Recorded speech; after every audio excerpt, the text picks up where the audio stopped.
Todos de pie.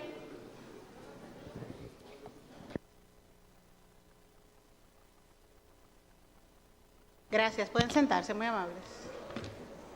Por favor. Gracias. Encarnación.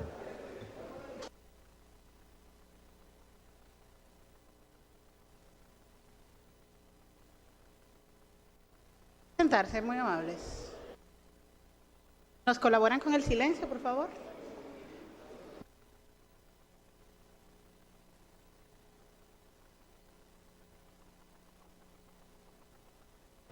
Bien, buenos días. En el marco de la solicitud de imposición de medida de coerción y de solicitud de declaratoria de complejidad presentada por el Ministerio Público respecto a Adán Benoni Cáceres Silvestre, Rafael Núñez de Asa, Rosy Maybellín Guzmán Sánchez, Tanner Antonio Flete Guzmán, Alejandro José Montero y Raúl Alejandro Girón Jiménez, concluida la presentación por parte del Ministerio Público e intervención de las defensas técnicas de los imputados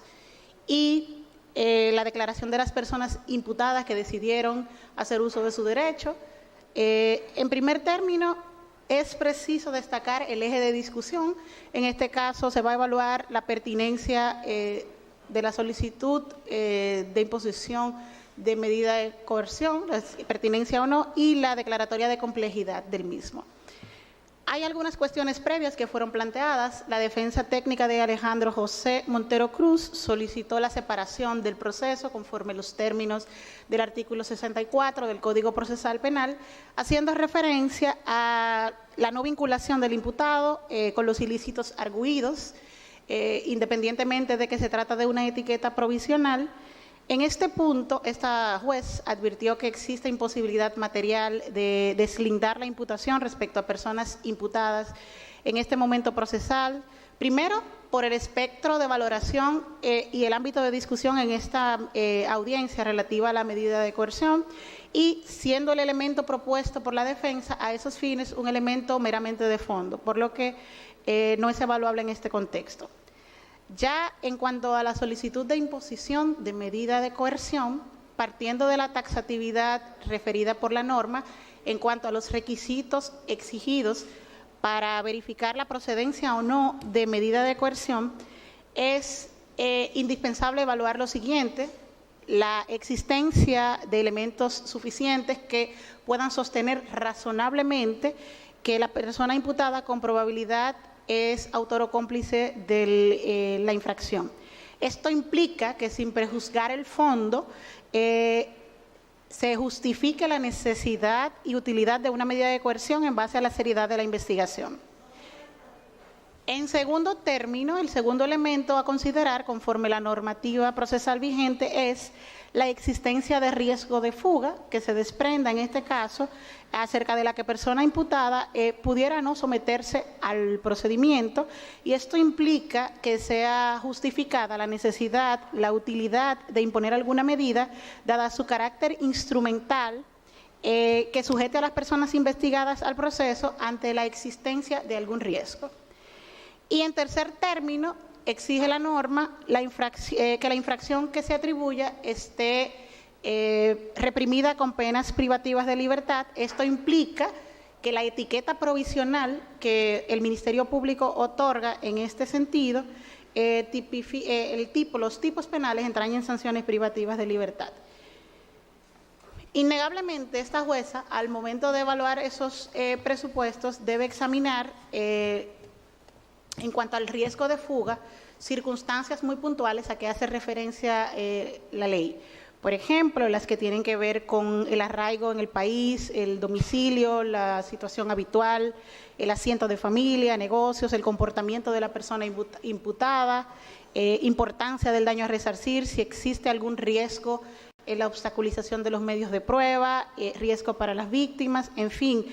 supuestos que están descritos de manera muy específica por la ley. A partir del examen de estos elementos a que he hecho referencia, se desprende lo siguiente. En principio, en primer término, de la cronología y sostén de la solicitud que aporta el Ministerio Público y sometida al examen por las partes que intervienen, del reporte inicial en el marco de la investigación se puede identificar que en cuanto a las personas investigadas, Adán Benoni Cáceres Silvestre, Rafael Núñez de Asa, Rosy Maybellín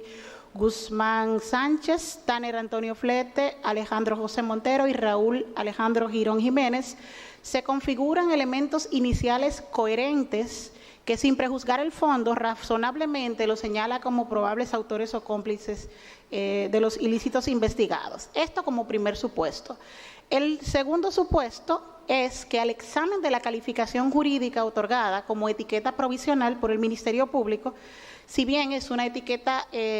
inicial, los tipos penales que señala esa etiqueta entrañan sanciones privativas de libertad graves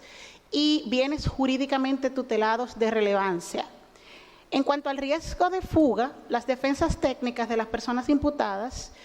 Adán Benoni Cáceres, Rafael Núñez de Asa, Rosy Maybellín Guzmán Flete y Tanner Flete Guzmán, así como la defensa técnica de Alejandro José Montero, aportaron al tribunal algunos documentos que dan cuenta de domicilios, relaciones familiares, sociales, refieren actividades profesionales y comerciales y la inexistencia de procesos penales pendientes, respectivamente. Sin embargo, estos, al ser evaluados cuantitativamente de cara al cuadro general planteado, se desprende que, de acuerdo a la naturaleza de la imputación, el riesgo de la obstaculización de los medios de prueba, en especial las de tipo testimonial, dada la naturaleza y la dinámica de los tipos penales investigados y de la cronología que sirve de marco a la investigación, resultan insuficientes para imponer las medidas que pide la defensa en atención a su propuesta. En cuanto al ciudadano Raúl Alejandro Girón, conforme a los términos del artículo 22 del Código Procesal Penal, el Ministerio Público, en uso de su facultad, realizó una petición distinta a la planteada respecto a los demás imputados, indicando que en cuanto a la medida debe ser distinta el arresto domiciliario, y advierte que en adición a esto, a la información de dónde se ejecutaría en caso que el tribunal admita esa medida, sea otorgado el tratamiento de información clasificada, identificando un riesgo potencial, indicando al Ministerio Público como órgano investigador. Examinada la configuración de presupuestos respecto a Raúl Alejandro Girón Jiménez, consistente de acuerdo a los motivos que expusimos, se advierte que, en principio, la tutela a los derechos fundamentales de las personas, independientemente de la medida de que trate, pues es responsabilidad del Estado habilitar las condiciones para las condiciones, medios y estructuras para tutelarlos por su sola condición de sujeto de derechos. Y en ese marco, el cumplimiento de una medida de esa naturaleza no está exenta de ese resguardo, por lo que entiende pertinente y coherente la solicitud del Ministerio Público. Y en ese punto, la autorización que el manejo de la información del domicilio se daría, lo que implica confidencialidad en su utilización,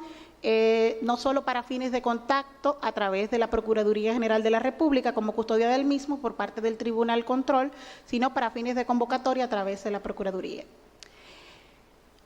En ese sentido, y en adición a lo antes planteado, ha solicitado el Ministerio Público la declaratoria de complejidad del proceso, conforme los términos del artículo 369 y 370, postura que fue rebatida por la defensa técnica, partiendo de que el impacto de esta declaratoria respecto a personas individualizadas o no individualizadas. En cuanto a ese aspecto, es preciso señalar que las reglas de complejidad no son un instituto procesal de impacto individual, sino que, en caso de ser acogido, esto impacta en el proceso, en los plazos para deliberación, en los aspectos relativos a la investigación y en los plazos procesales que son inherentes a todas las partes. Al examen de esto se desprende, en principio, de cara a los requisitos establecidos por la ley, la configuración de todos los presupuestos para declarar complejo el proceso. En primer término, porque a la fecha existe pluralidad de personas identificadas o individualizadas, pluralidad de conductas descritas por el investigador, si bien se trata de una etiqueta provisional, a la fecha entrañan unos tipos penales que en el corpus normativo de derecho internacional Correccional se refieren a tipos de naturaleza estructurada, cuyo abordaje investigativo y el ejercicio probatorio inclusive resulta distinto a las conductas y a la tramitación cotidiana de otras conductas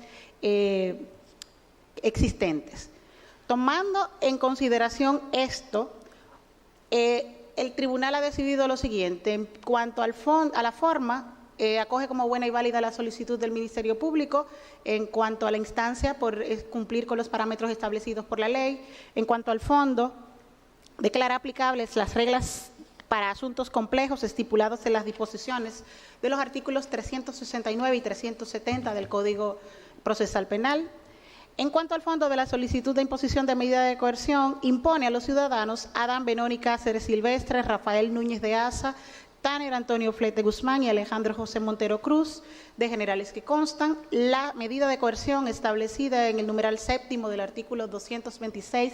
del Código Procesal Penal relativa a prisión preventiva por espacio de 18 meses a cumplir en el Centro Correccional y Rehabilitación Najayo Hombres. Impone a la imputada Rosy Maybellín Guzmán Sánchez, la de generales que constan, la medida de coerción establecida en el numeral séptimo del artículo 226 del Código Procesal Penal,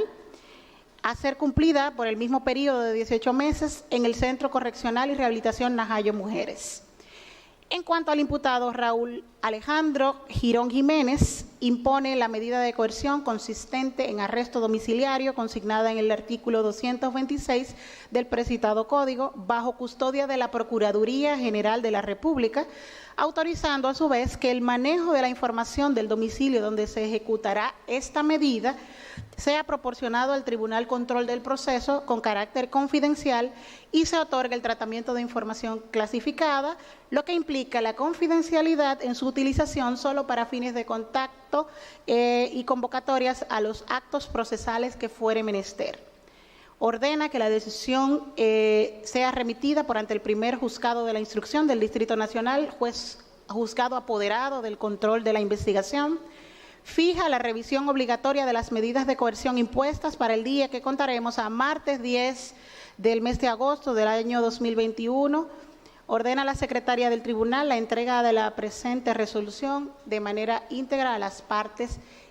presentes y representadas. En este punto, pues, es la decisión. Pasen buenas tardes.